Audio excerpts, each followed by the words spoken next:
Oke. Assalamualaikum warahmatullahi wabarakatuh. Selamat pagi. Selamat pagi, Bu. Waalaikumsalam warahmatullahi wabarakatuh. Gimana nih kabarnya? Sehat, Bu. Alhamdulillah. Udah pada sarapan? Udah dong. Udah sarapan belum? Belum, Bu. Lah, kok belum?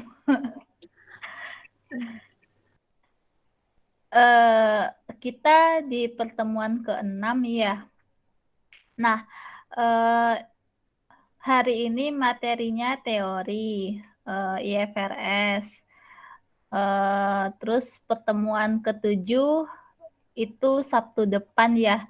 Di pertemuan ke-7 nanti kita bahas kisi-kisi UTS ya. Jadi saya harap di pertemuan ke-7 itu semuanya hadir Google Meet ya, karena kita akan bahas kisi-kisi UTS gitu. Dan mungkin nanti mulainya juga saya usahakan sih jam 7:30 karena kita mau bahas kisi-kisi UTS ya, jadi agak lebih maju. Nah, kalau untuk hari ini materinya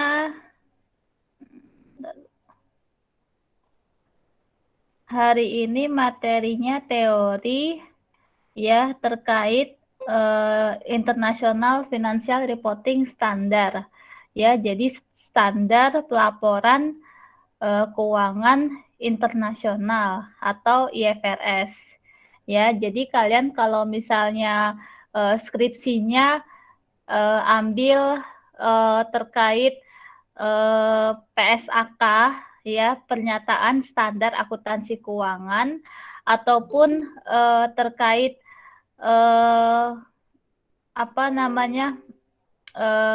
pelaporan ya. Ini teorinya menggunakan teori IFRS. Nah, di sini teori semua, jadi saya minta tolong untuk dibacakan. Di sini kurang lebih ada 40 ya. 40 berarti saya minta tolong dibacakan 5 slide ya. Jadi ada 8 orang untuk bacain 5 slide. Ya. Kita berdasarkan huruf abjad aja ya. Jadi dari A ya, kemudian nanti sampai ke bawah. Saya minta tolong untuk dibacakan ini teorinya supaya kalian tuh juga paham kalau bacanya sendiri gitu kan. Nanti kalau ada yang mau ditanya, boleh langsung ditanyakan. Ya. Untuk yang pertama, Ainur ada nggak Ainur? Ada, Ibu. Ada, oke. Iya. Tolong dibacain ya, ini sampai 5 slide. Boleh, Ibu. Sebentar, ada yang masuk lagi. Ya.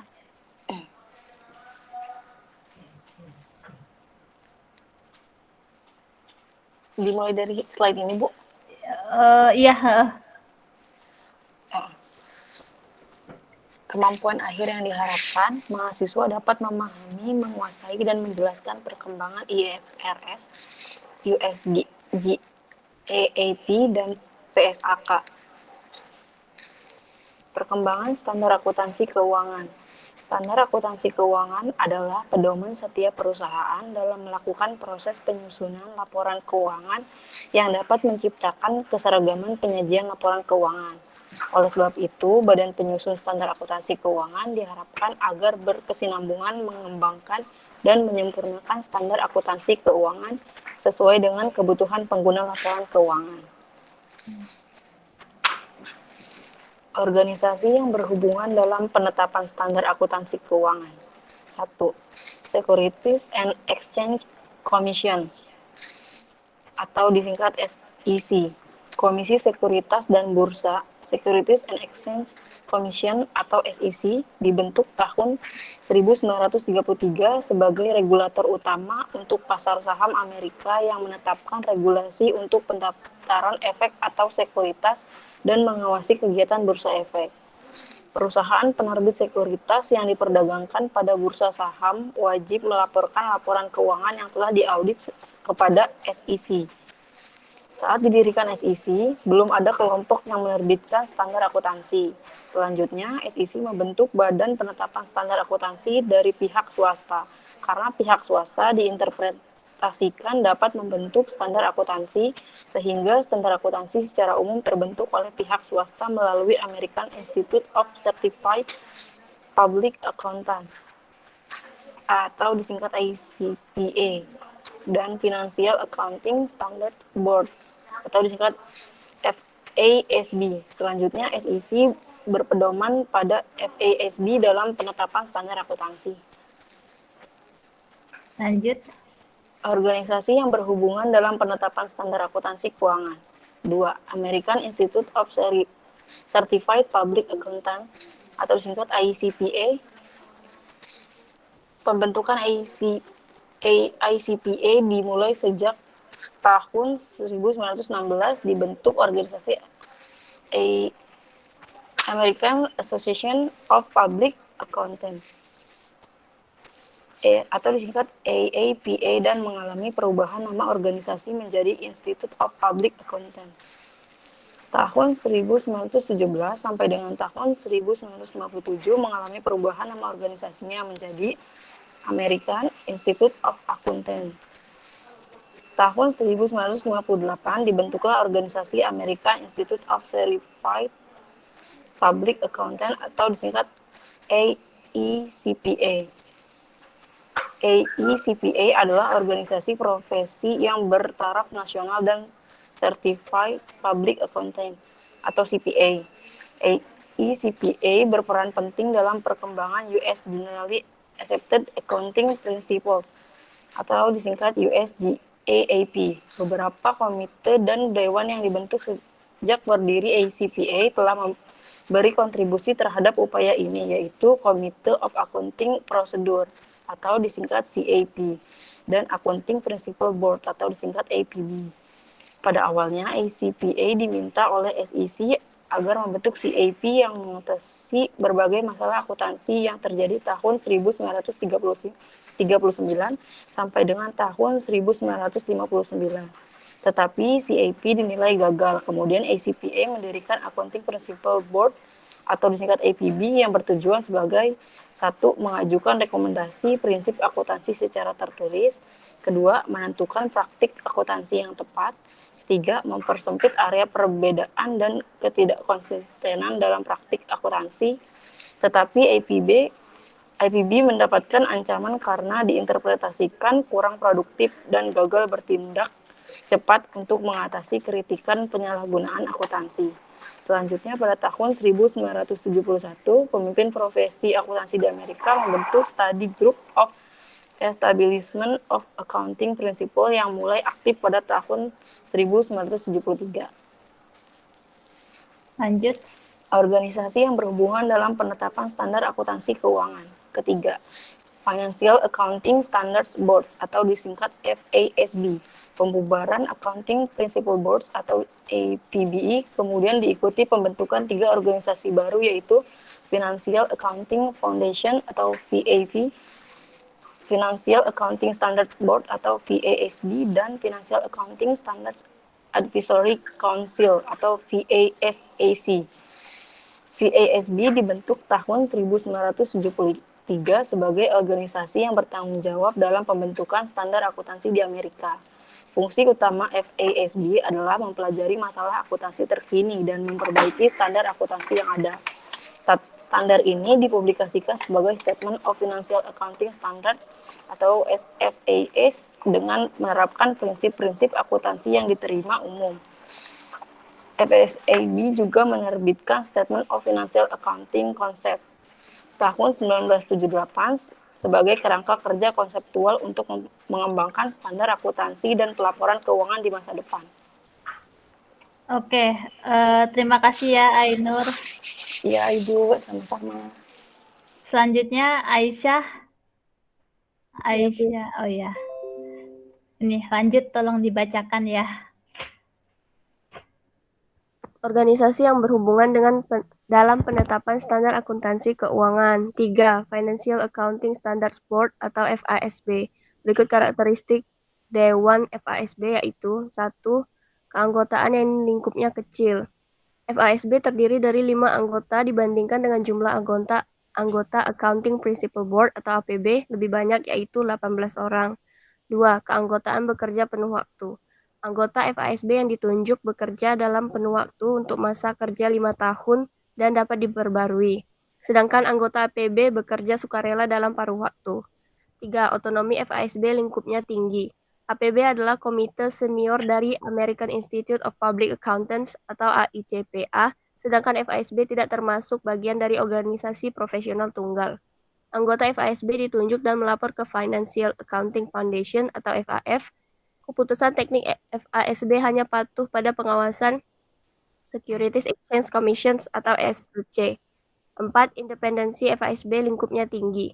Anggota APB mempertahankan posisi pribadi terhadap firma, perusahaan, atau lembaga. Sedangkan anggota FASB harus memutuskan semua hubungan tersebut. 5. Penyajian FASB lingkupnya luas.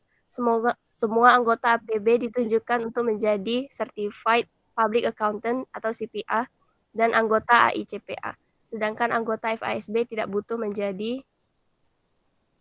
Oh, ini menjadi apa ya? Kayaknya bentar-bentar.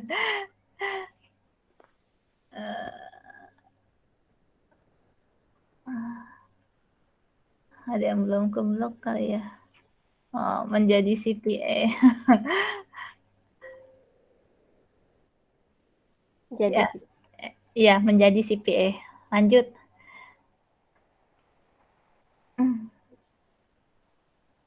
3. Financial Accounting Standards Board atau FASB. Dalam menyusun standar akuntansi keuangan, FASB menggunakan 2 premis dasar, yaitu 1. FASB harus responsif terhadap kebutuhan dan sudut pandang semua masyarakat ekonomi, tidak hanya profesi akuntan publik. 2. FASB harus beroperasional dalam pandangan penuh dari publik melalui sistem proses penyusunan atau due process. Sistem due process FASB sama dengan sistem due process yang digunakan oleh IASB. Berikut organisasi penyusunan standar akuntansi keuangan oleh FASB yaitu 1. Financial Accounting Foundation atau FAF. Tujuan FAF adalah memilih anggota FASB dan Dewan Penasihat, mendanai aktivitas anggota FASB, dan melaksanakan tugas pengawasan umum. 2. Financial Accounting Standards Board atau FASB. Tujuan FASB adalah menetapkan dan memperbaiki standar akuntansi dan pelaporan keuangan sebagai panduan dan pendidikan kepada masyarakat umum, termasuk emiten dan atau penerbit, auditor, dan pengguna informasi keuangan. 3. Financial Accounting Standard Advisory Council atau FASAC. Tujuan FASAC adalah memberikan konsultasi mengenai isu kebijakan utama, masalah teknis, prioritas proyek, serta pemilihan dan pengorganisasian satuan tugas. 4. Staf dan satuan tugas. Tujuan staf dan satuan tugas adalah untuk membantu Dewan mengenai pelaporan masalah dengan melaksanakan fungsi penelitian, analisis, dan pencatatan. Lanjut. 3. Financial Accounting Standards Board atau FASB. FASB menggunakan standar akuntansi keuangan yaitu Statement of Financial Accounting Standards atau SAFAS dengan menerapkan prinsip-prinsip akuntansi yang diterima umum atau Generally Accepted Accounting Principles atau GAAP. Terdapat 3 jenis pernyataan utama yang diterbitkan oleh FASB yaitu 1. Standar interpretasi dan posisi staf. Standar akuntansi keuangan yang diterbitkan oleh FASB sebagai prinsip-prinsip akuntansi yang diterima umum. Interpretasi yang diterbitkan oleh FASB sebagai modifikasi atau perluasan dari standar yang ada. Interpretasi memiliki wewenang yang sama dan membutuhkan hak suara yang sama untuk pengesahan sebagai standar. Kemudian, FASB menerbitkan posisi staf yang memberikan pedoman dan perubahan kecil terhadap standar dan interpretasi. 2. Konsep akuntansi keuangan. FASB bulan November 1978 menerbitkan Statement of Financial Accounting Concepts atau SFAC sebagai bagian dari kerangka kerja konseptual yang digunakan untuk mengembangkan standar akuntansi dan pelaporan keuangan di masa depan, serta sebagai alat untuk menyelesaikan masalah yang ada secara konsisten. 3. Pernyataan dari Emerging Issues Task Force Statements atau EITF. EITF terdiri dari perwakilan kantor akuntan publik dan penyusunan laporan keuangan. Pengamat dari SEC dan AICPA menghadiri pertemuan EITF. Tujuan EITF untuk menciptakan kesepakatan mengenai cara mencatat transaksi keuangan baru dan tidak berpotensi menimbulkan praktik pelaporan keuangan yang berbeda. Lanjut. 4. International Accounting Standard Board atau IASB. IASB dahulu bernama International Accounting Standard Committee atau IASC yang dibentuk pada tanggal 29 Juni 1973 yang berbasis di London, Inggris. Sebagai hasil perundingan antar perwakilan organisasi profesi akuntan dunia yang berasal dari negara Australia, Kanada, Prancis, Jerman, Jepang, Meksiko, Belanda, Inggris, Selandia Baru, dan Amerika Serikat. International Accounting Standard Committee menerbitkan International Accounting Standards dan Standing Interpretations Committee sebagai interpretasi yang berasal dari Komite Interpretasi Pelaporan Keuangan Internasional atau International Financial Reporting Interpretation Committee atau IFRIC. Pada tanggal 1 April 2001, IASB baru mengambil alih tanggung jawab untuk menyusun standar akuntansi internasional dari IASC. Kemudian IASB mengembangkan standar baru dengan nama Standar Pelaporan Keuangan Internasional atau International Financial Reporting Standards atau IFRS.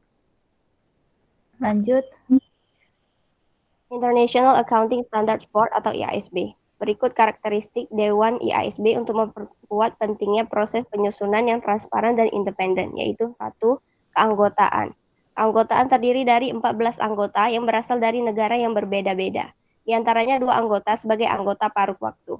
Anggota diangkat untuk jangka waktu 5 tahun dan dapat diperbarui. 2. Otonomi. IASB tidak termasuk bagian dari organisasi profesional lainnya. IASB ditunjuk hanya bertanggung jawab kepada International Accounting Standards Committee Foundation atau IASCF. 3. Tidak berpihak. Para anggota penuh waktu IASB harus memutuskan seluruh hubungan dari pemberi kerja masa lalu.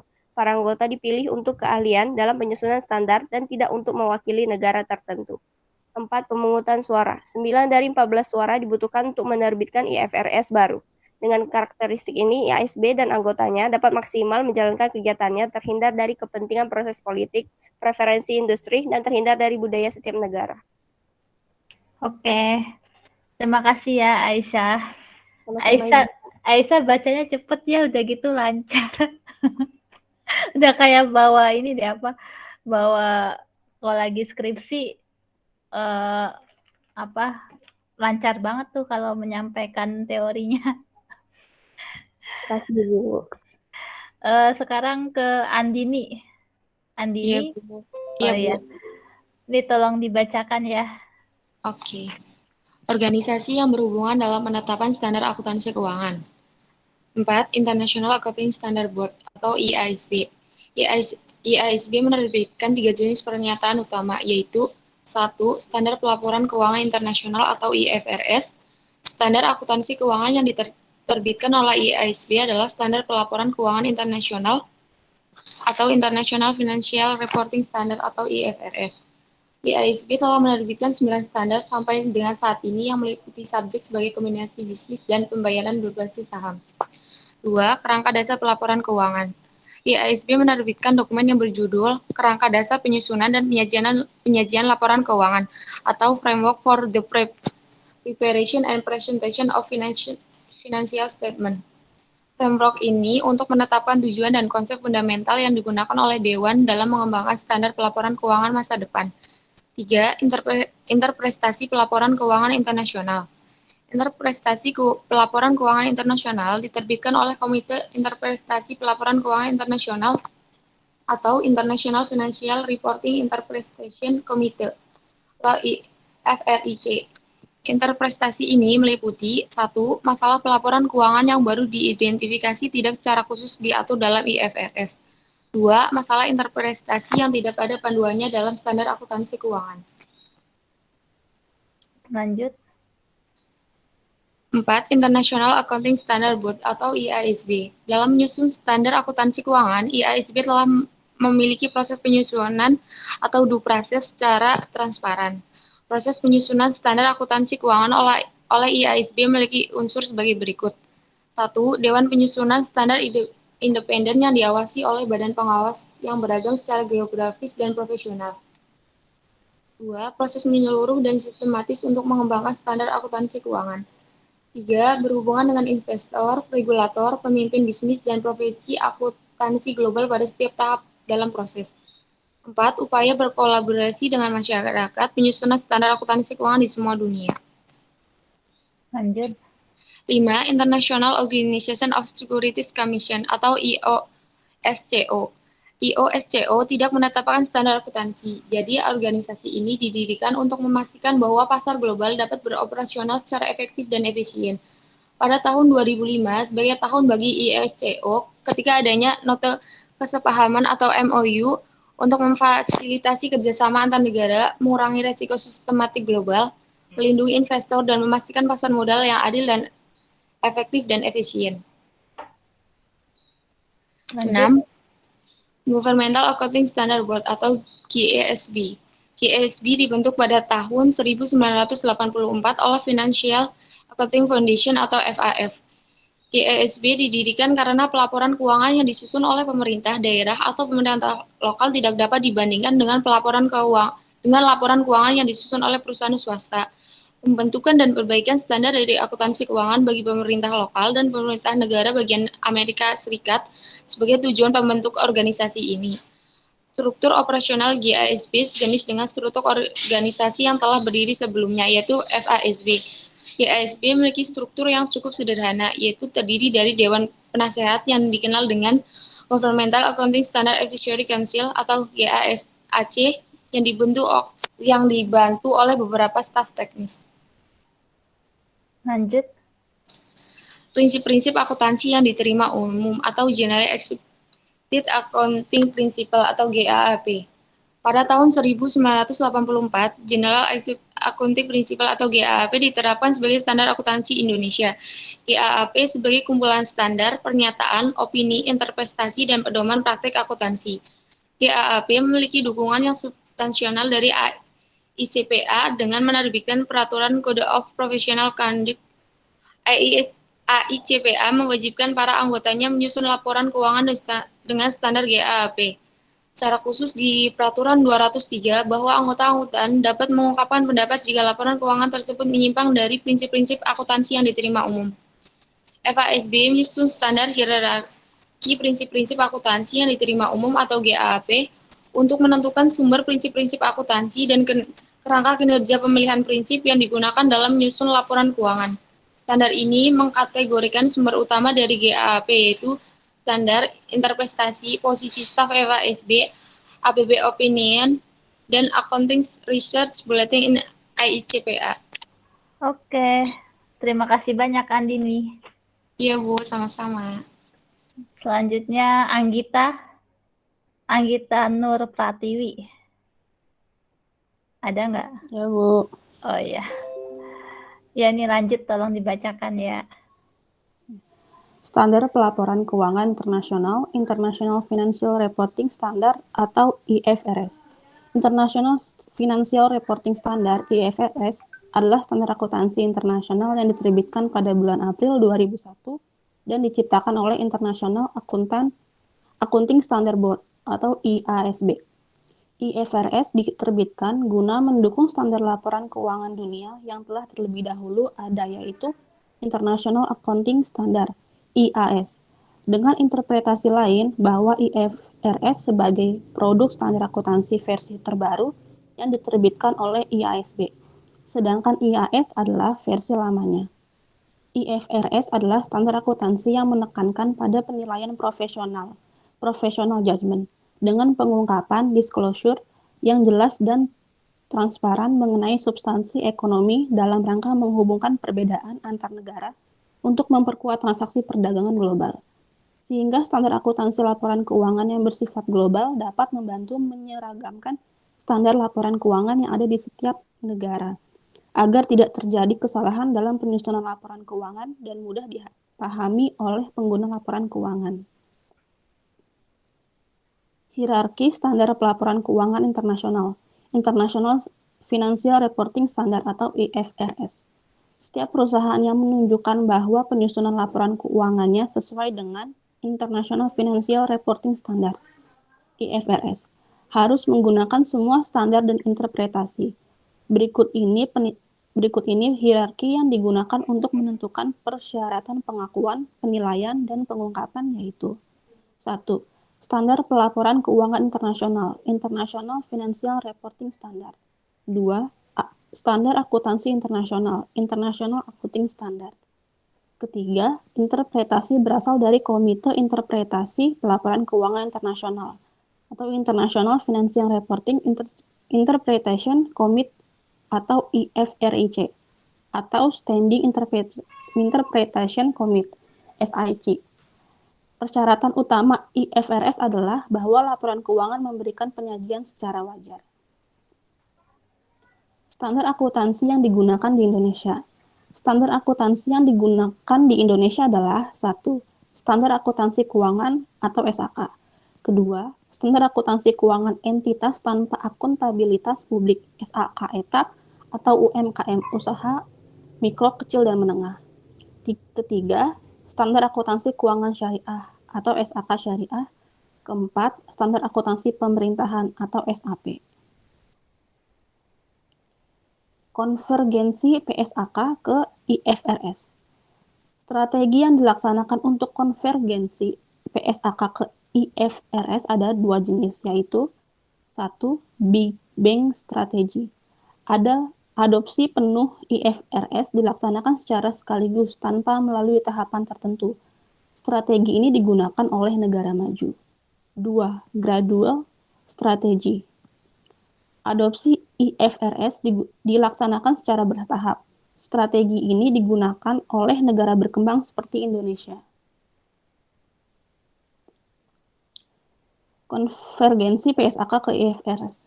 Sejak tahun 1998, bahwa standar akuntansi keuangan Indonesia telah mengadopsi sebagian besar standar akuntansi internasional atau International Accounting Standard atau IAS. Dewan Standar Akuntansi Keuangan Ikatan Akuntansi Indonesia (DSAK IAI) menargetkan dan menetapkan bahwa program konvergensi PSAK ke IFRS dilaksanakan dengan 3 cara tahapan gradual strategi, yaitu 1. Tahap adopsi tahun 2008 sampai 2011 meliputi aktivitas bahwa semua IFRS diadopsi ke PSAK. Dibutuhkan persiapan infrastruktur dan evaluasi terhadap PSAK yang berlaku. 2. Tahap persiapan akhir tahun 2011 meliputi dilaksanakannya penyelesaian terhadap persiapan infrastruktur. Selanjutnya, dilaksanakan penerapan secara bertahap beberapa PSAK berbasis IFRS. Ketiga, tahap implementasi tahun 2012 meliputi berhubungan dengan kegiatan penerapan PSAK konvergensi IFRS secara bertahap. Selanjutnya, dilakukan evaluasi terhadap dampak penerapan PSAK secara komprehensif. Sasaran konvergensi IFRS di Indonesia tahun 2012 untuk merevisi PSAK agar secara material sesuai dengan IFRS versi 1 Januari 2009 yang berlaku efektif tahun 2011-2012. Oke, terima kasih banyak Anggita Nur Pratiwi. Selanjutnya Anggita Widya. Ya, Bu. Iya, ini tolong dibacakan ya. Oke. Konvergensi PSAK ke IFRS. Program konvergensi IFRS. Perbedaannya. Artia harfiah adaptasinya adaptasi atau penyelarasan. Konvergensi pertemuan pada titik konvergensi. Full adaptationnya adaptasi penuh. Standar akuntansi membuat standar yang baru, membuat standar baru dengan mempertimbangkan kondisi yang berlaku. Full adaptationnya mentranslate standar lama menjadi standar baru. Contoh negaranya, Indonesia sebelum IFRS. Negara berkembang seperti Indonesia setelah IFRS efektif diterapkan pada tahun 2012. Full adaptasinya negara maju. Manfaat konvergensi PSAK ke IFRS. Manfaat konvergensi PSAK ke IFRS adalah mempermudah pemahaman atas laporan keuangan dengan standar akuntansi keuangan yang dikenal secara internasional. Kedua, meningkatkan arus investasi global melalui transparansi. 3. Menurunkan biaya modal dengan membuka peluang penghimpun dana fundraising melalui pasar modal secara global. 4. Menciptakan efisiensi menyusun laporan keuangan. 5. Meningkatkan kualitas laporan keuangan untuk mengurangi peluang manajemen laba dengan cara adanya pengungkapan penuh full disclosure. Permasalahan yang dihadapi dalam implementasi dan konvergensi PSAK ke IFRS. Permasalahan yang dihadapi dalam implementasi dan konvergensi PSAK ke IFRS adalah 1. Translasi standar internasional. 2. Ketidaksesuaian standar internasional dengan hukum nasional. 3. Struktur dan kompleksitas standar internasional. 4. Frekuensi perubahan dan kompleksitas standar internasional. Perbedaan USG AAP dengan IFRS. Perbedaan standar, rule-based standar, IFRS-nya Participle Based Standard. Keterangan lainnya, metode penilaian persediaan, USG AAP-nya digunakan FIFO average dan LIFO, IFRS-nya FIFO dan average. Laporan laba rugi komprehensif. Terdapat pos luar biasa di IFRS, pendapatan komprehensif lainnya. Pengukuran nilai aset, USG AAP, nilai historis atau historis value, di IFRS, nilai wajar atau fair value. Oke, terima kasih banyak Anggita Widya. Iya, sama-sama Bu. Selanjutnya Sandy. Iya, Bu. Nah, ini tolong dibacakan ya. Iya, Bu. Perbedaan rule-based standard atau USGAAP dengan principle-based standard atau IFRS. Keterangan itu ada sifat, kalau untuk di rule-based standard umum, principle-based standard itu khusus dan rinci. Dan keterangan ada isi, rule-based menjelaskan bagaimana yang harus dilaksanakan, principle-based standard menguraikan apa yang harus dilaksanakan. Keterangan itu karakteristik, sedangkan kalau untuk rule-based standard rumit dan penomoran chart of account cukup banyak. Principle-based standard mudah dipahami, jelas, dan penomoran chart of account cukup sedikit. Untuk keterangan kepatuhannya, rule-based standard diukur dengan ukuran kepatuhan atau melanggar peraturan, sedangkan principle-based standard diukur dengan tingkat kepatuhan. Dari segi fokus, rule-based standard, manajemen dan akuntan menjalankan keputusan sesuai dengan aturan. Standar yang rinci tidak dapat memenuhi tantangan perubahan kondisi keuangan yang kompleks, menyediakan benchmark untuk menentukan kesesuaian dengan peraturan, tetapi tidak merefleksikan peristiwa ekonomi yang menandainya secara substansial.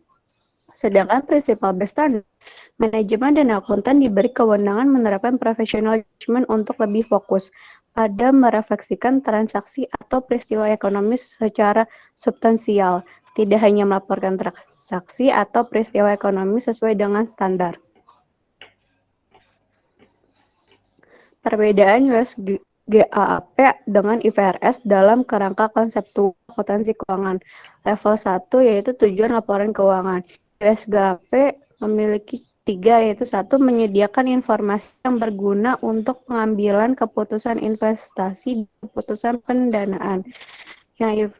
Yang kedua, menyediakan informasi yang berguna untuk memprediksi jumlah, waktu, ketidakpastian arus kas masa depan perusahaan. Yang ketiga, menyediakan informasi mengenai sumber daya ekonomi dan klaim terhadap sumber daya tersebut. IFRS juga mempunyai 3, yaitu mempunyai 1, menyediakan informasi meliputi posisi keuangan, kinerja, dan perubahan posisi keuangan perusahaan yang bermanfaat bagi pengguna laporan keuangan dalam pengambilan keputusan ekonomi.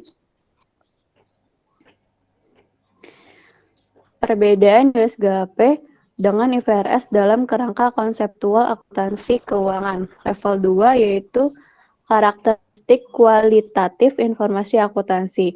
USGAAP relevan terdiri dari nilai prediksi, nilai feedback, tepat waktu.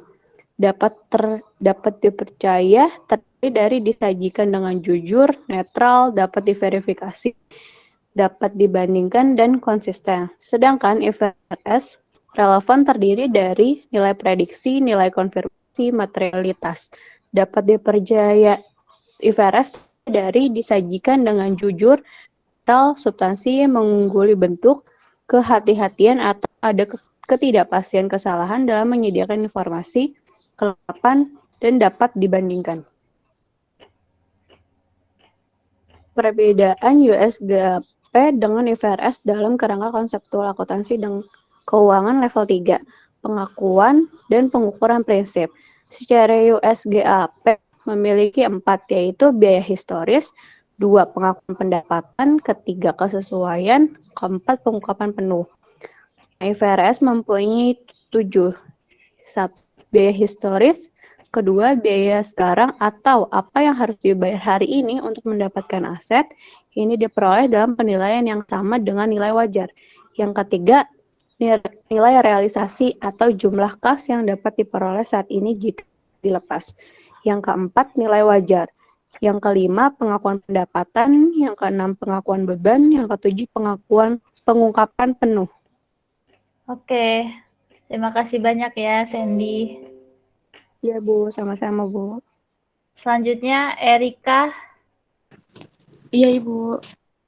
Nah, ini tolong dibacakan. Lanjut ya Bu. Iya, lanjut.